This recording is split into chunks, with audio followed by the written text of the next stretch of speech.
শিবির করায় কি কাল হলো বহিষ্কার হলো ঢাবি শিক্ষার্থী। ওয়াশরুম ব্যবহারকে কেন্দ্র করে একটি ঘটনার জেরে বিজয় একাত্তর হলের এক আবাসিক শিক্ষার্থী আব্দুল্লাহ আল মাহফুজকে ৬ মাসের জন্য বহিষ্কার করেছে হল প্রশাসন।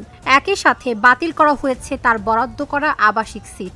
বহিষ্কৃত মাহফুজ মাস্টার্স ২০-২১ শিক্ষাবর্ষের বাংলা বিভাগের শিক্ষার্থী। তিনি বিজয় একাত্তর হলের যমুনা ব্লকের ৯০০৫C২ নম্বর কক্ষে থাকতেন।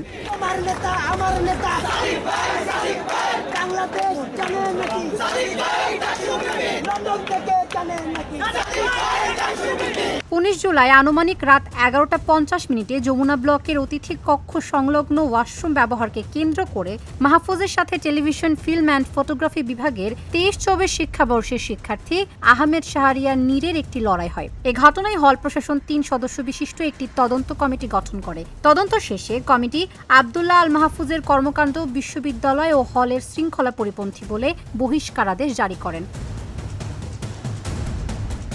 তদন্ত কমিটির সুপারিশের ভিত্তিতে ৬ আগস্ট থেকে কার্যকরভাবে আব্দুল্লাহ আল মাহফুজকে ৬ মাসের জন্য বিজয় একাত্তর হল থেকে বহিষ্কার করা হয়েছে। একই সাথে যমুনা ব্লকের ৯০০৫C২ নম্বর কক্ষে তার বরাদ্দ করা সিটও বাতিল করা হয়েছে।